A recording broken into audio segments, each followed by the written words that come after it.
welcome back to my channel. My name is Edith. I'm a personal trainer. I live in Tokyo, have been living here for the past decade. Originally, I am from Israel.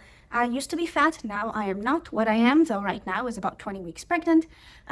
So if I look a little bit chubby and I have a big belly, that's the reason. You'll see that more prominently in my demo videos that I'm going to use today. So I wanted to do a slightly different video today. A lot has been talked about Anna O'Brien's, or Viking Princess Lift's, squat form and her leaning forward in her squat. And this is actually quite a common problem that people have. It's called a premature squat, and it could stem from a lot of reasons. So I wanted to consolidate a video explaining what those reasons might be, how to spot them, how to evaluate what causes maybe you to have a premature squat, and how you can address it to slowly fix and improve your squat form. I am trying to be as thorough as possible. He's a good man and thorough. So I will be reading from a script. I used quite a few sources to create this video, and I will link all of them. It is very possible that I might have missed some things making this video. I did my best to be as extensive and as thorough as I can. Now, with Anna specifically, I don't know exactly why she has her premature squat. There could be a variety of reasons, and it's not always just one reason for her or for yourself, and you won't know until you test it, basically. So I'll demo today some of the reasons, possible stretches that can help if the problem is mobility, some exercises that can help if the problem is either mobility or weakness, or form adjustments that can slowly improve your squat form and just make it better. I used some AI-generated images for this video, so if you see a stills of someone that you don't know, these people don't exist. This is ChatGPT generated. Let's get started. I'll start with a very common reason that I myself have, but actually this is the one that there is the least to do about, because this is an anthropometric reason, so meaning this is to do with your skeletal structure of your body, and that is if you have a longer femur compared to your torso. If you do have a longer femur compared to your torso, when you squat, in order to compensate for your femoral length, you might find yourself bending forward, shooting your torso forward just to keep the weight over your center foot and keeping your balance over your feet and not falling backwards. So here are some adjustments that could work, and some mobility, because I think adding some mobility to a problem like this or to an issue like this can help, even if you can't change your skeleton. So first of all, let's test. You need to establish if you do in fact have long femurs. It's difficult to measure yourself, but I guess a good way to do that would be to take a picture of yourself full body from far away, but without using the 0.5 lens. So just use the regular lens on your phone. Take a picture of yourself and then measure from kneecap to hip bone, and then hip bone to top of the shoulder, and see which line is longer. You don't have to know exactly the length of each part. You just need to know if relatively the femur is longer than your torso. Here are some things that you can do. First of all, you can do a form adjustment, which basically most people know and most people do, is to just have a slightly wider stance. I'm demoing in this video how I squat with sort of a regular normal stance, and the stance that I usually use for my squats, because I do have a longer femur, slightly wider, stepping out, squatting down. And another thing that you can do is to try and play with the height of the bar. Now I've put the bar a little lower on my shoulders. I had to adjust my grip for it to make it a bit wider, and this is a low bar back squat, which keeps the weight over your midfoot. Another option, I don't usually do this, but definitely an option that exists. In terms of mobility exercise that I wholeheartedly recommend and definitely think everyone should do, regardless of what causes their premature squat, is the wall squat, or squat therapy, which is what we call it in CrossFit. Here I am demonstrating the wall squat, or squat therapy. Stand from the wall 1 foot distance away, not an imperial foot, but one of your feet. Then, hands are overhead. You can interlock your thumbs, take a deep breath, and go as deep as you can in the squat without having your hands touching the wall.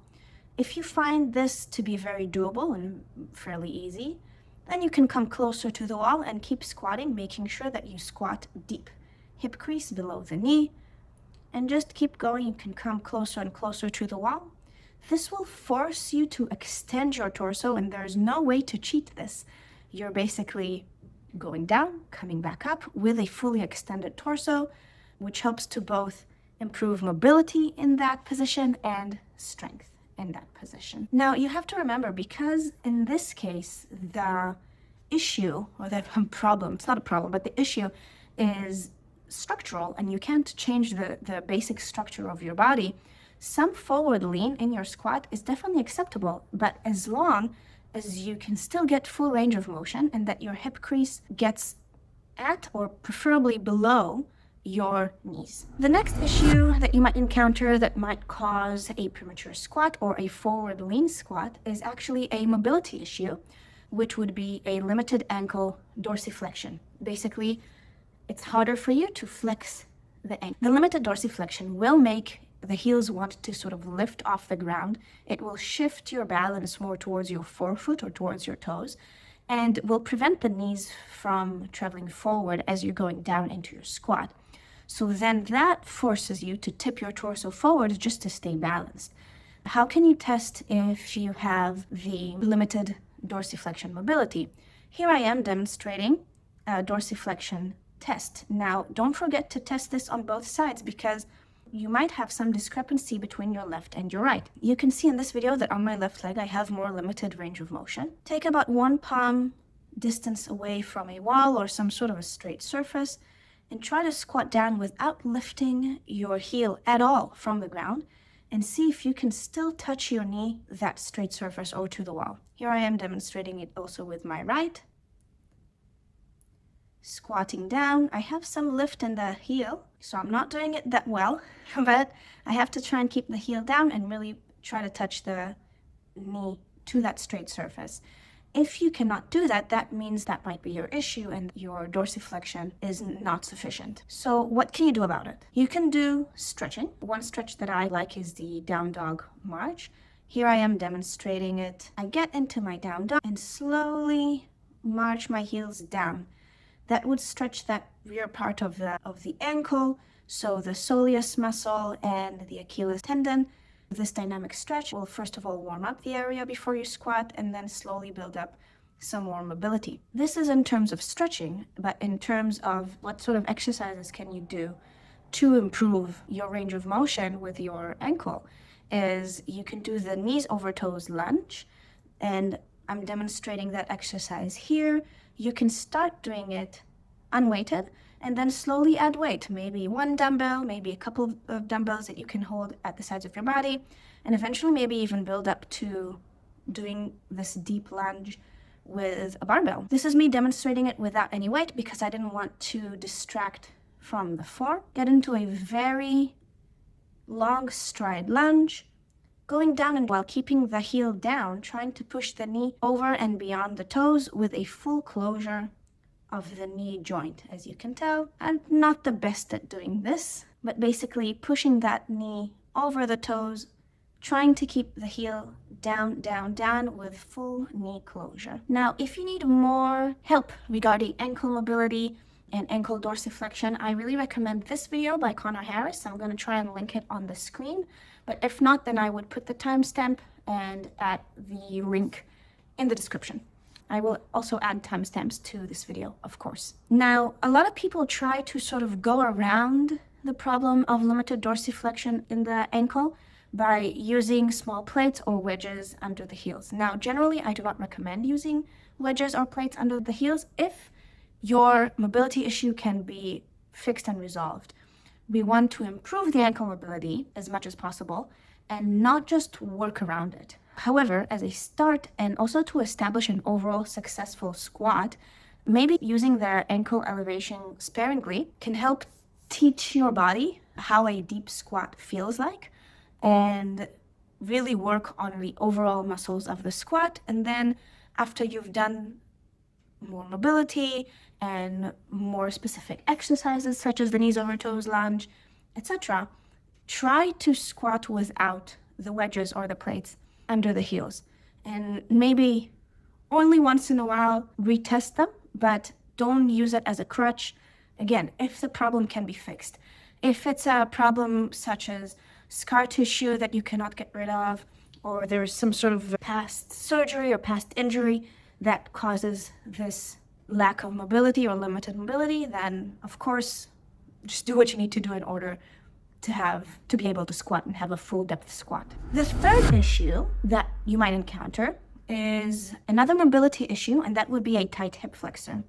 So if you have a tight hip flexor, which is also a very common issue, it might be what is, in a sense, pulling your torso down or preventing you from opening and extending your torso upright when you are at the bottom of the squat, right?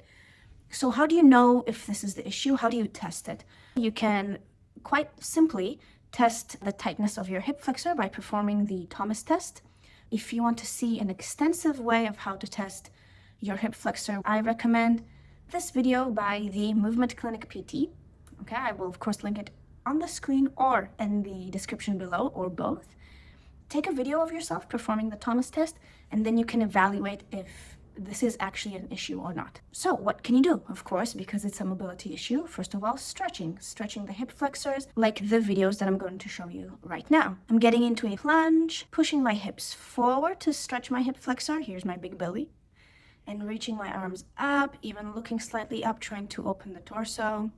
Of course, do this on both sides. And you can also do some thoracic rotations, reaching the elbow to the ground and rotating back up. That really helps with hip flexor mobility and flexibility. An exercise that you can perform in order to get your body used to that hip flexor stretched position under load or while you're squatting will be the deficit split squat. I made a video of how to do that. These are the thickest plates that I could find at my gym, but I would prefer to have a slightly more elevated platform. I put them in a lunge distance. I make sure that I am in the hollow position in my core, so I'm not sending my belly forward and sort of arching back.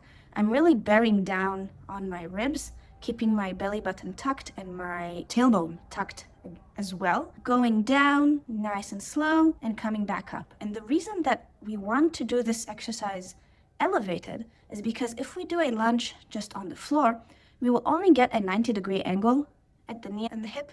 But if we really want this to simulate a squat, we want the hip crease to go below the knee. So that's why we have to use an elevation.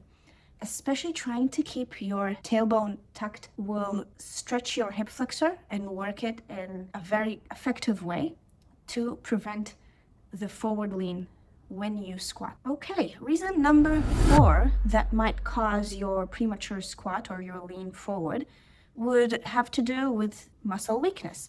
This time might be a weak quad, and you will see the weak quad expressing itself when you squat and you end up having what's called a good morning squat, or more colloquially, a stripper squat. And this is how it looks like. You might be able to go down into the squat fine. You're doing the eccentric part of the squat in an okay form, but then when you come back up, you'll notice that the hips shoot up first, and then the torso comes up to follow. So hips and then torso. Going down might look okay, but then the hips come up first, and then the torso extends.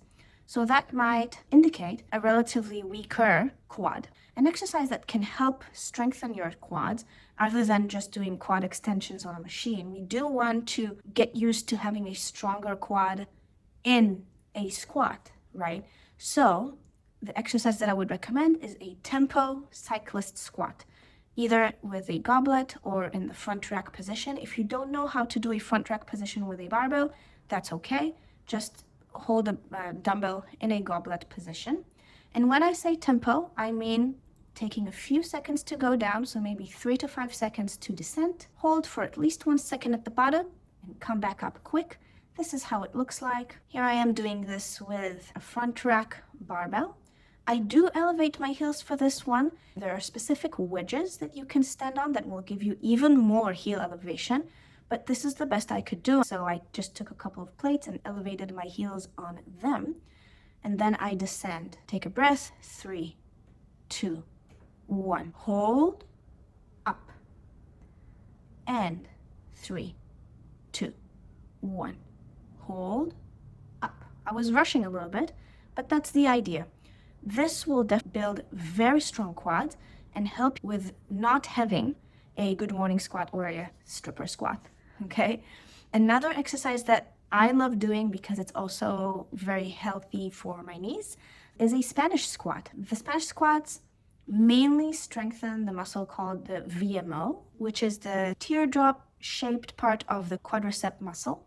So it's closer to the inner thigh and it's just above your knees. If you find that you have some knee pain or that your knees might feel sometimes weak, a Spanish squat will be a wonderful exercise to assist with that. And that is how it looks like. All you need is a band and a squat rack or strong anchoring point. I weave each leg to either loop or either side of the band. My feet are parallel to each other and I lean back. From here, if I need some mental support, I am holding the rig. Going down, trying to keep the feet flat on the floor. I know that my shoes are a little bit on the squishy side, but they're not very squishy. Going down, coming back up, especially holding that bottom position for a few seconds would be very helpful to building a really strong bulletproof quad and very healthy knees. Those felt really good doing them today. Here I am holding the position and coming back up. And reason number 5 that you might be experiencing a premature squat or forward lean would be a weakness in the core. How do you know if your core is weak? First of all, you can test it. What you will observe when you squat is that there is a loss of tension in the hole, that is at the bottom of the squat. You'll see the chest collapse inwards when you're at the bottom. I did my best to demo it, but honestly, it didn't feel very safe to perform. So here I am squatting down, and it looks okay until at the very bottom, there is a rounding. I had to look in the mirror to make sure that I'm actually doing it because it didn't feel very safe to sort of get all slacked in my core just at the bottom there. My body didn't really want to demo this one. So this is what you will observe. You'll observe a loss of tension in the hole. So what can you do about it? First of all, tempo squats. You can do them at any form that you like to perform squats, just taking a few seconds to go down, 3 to 5 seconds, maybe even 10, 20 seconds, going down extremely slowly, holding the bottom for a second or 2, maybe 3, and then coming back up explosively. Now, again, this is something that I would recommend, much like the wall-facing squat or the squat therapy, something that I would recommend to anyone to do when you're working on your squat form. And it's always good, even if your squat is good, to go back to basics and work on this stuff. But if you want something more core specific, other than the tempo squat, here are some core exercises that I would definitely recommend. First one is the TVA transverse abdominis heel taps. I'm starting with my legs at 90 degrees on the floor, and I try to push my abdomen down to close the gap between my back and the floor.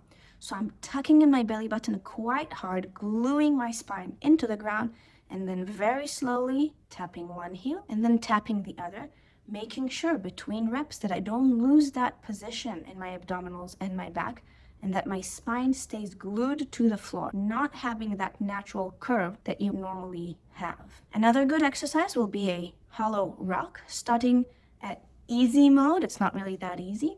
Getting into the hollow position and just rocking. And if that's starting to get maybe a little easy, then you can extend your legs and do the rock, or arms overhead, which is even harder, and keeping that hollow position either in a hold or rocking. A hold by itself is also extremely beneficial and difficult and teaches you how to breathe properly when you perform these exercises. And of course, a classic would be a prone plank on the elbows. I don't get my body flat like this. I keep a hollow position, sucking in my belly button, tucking in my tailbone. And I like to think about this like I'm pushing my elbows and my toes together, trying to create a ripple in the mat below. Right? So as I'm staying in the plank, I pull my elbows and toes together towards each other, thinking about creating this wave on the yoga mat. And last but not least, 6th reason why you might have a premature squat, a forward lean, could be poor thoracic extension or a weak upper back. So it could be either a mobility issue or a strength issue on your upper back. So what you will see is a lot of forward lean, even if you do get deep in your squat, and there is a lot of back rounding. You'll find it maybe difficult to keep your back straight and keep tension in the spine erectors as you're doing your squat. It's gonna look a little bit like this. Again, I didn't feel very safe doing this one. You might be going deep enough in your squat, however, the back is rounding and bending forward. So what can you do about it? First of all, if it's a strength issue, you need to strengthen your back. So any type of row, pulling movement, face pulls will help strengthen the upper back, the rhomboids, the spine erectors, the rear delts, etc. I mean, there's no shortage of information regarding how to get a strong upper back. If we're talking a mobility issue, then in that case, you can do some static stretching, maybe on a stretch pole or a Swiss ball.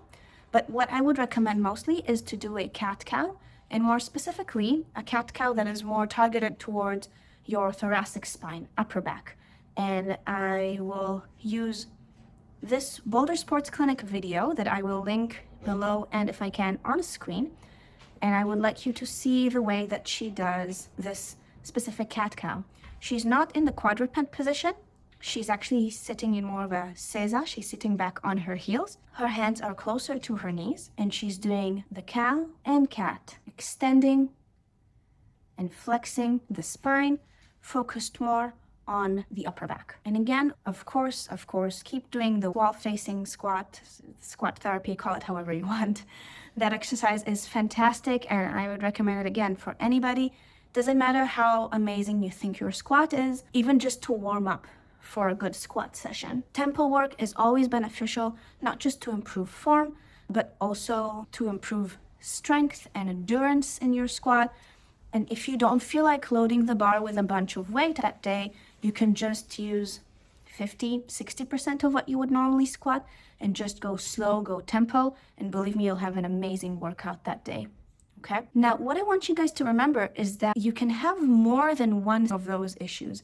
It could be a combination of a couple or even a few things that might make it more difficult for you to squat properly or like in a good form. Those things are very common, okay? You have to be patient and make the appropriate adjustments as you need. Improvement of such a complex movement like a squat, it can take a very long time. It doesn't mean that you shouldn't squat while you're working on your mobility or while you're working on your weaknesses. You can squat even if it's not perfect. Just needs to be safe, it needs to be controlled, and with a plan in mind of how you're going to improve it in the future. So keep working on those things, keep working on whatever it is lacking in your mobility, in your strength. If you need to make form adjustments as you go ahead and do that. Just try not to use them as a crutch unless you absolutely have to, unless the issue cannot be changed or resolved, right? If it's a structural thing. I will credit all of the channels that helped me gather information in the creation of this video. If you think that I've missed something or if you have any questions, please let me know below. It's totally possible and probably very likely that I've missed something, okay? I'm just a person and I'm not a physiotherapist. I'm just a personal trainer, a humble personal trainer, and I can miss stuff. So just remember to test your squat, assess the issues, address the issues. After a few weeks that you have worked on them, assess again. If there are still issues, address them. And after a while, test. This is the cycle that we need to go through whenever we want to improve anything in our training. So let me know what you think. Let me know if you have any of those issues. And I'll see you on the next one. Hope you like this one. Bye-bye.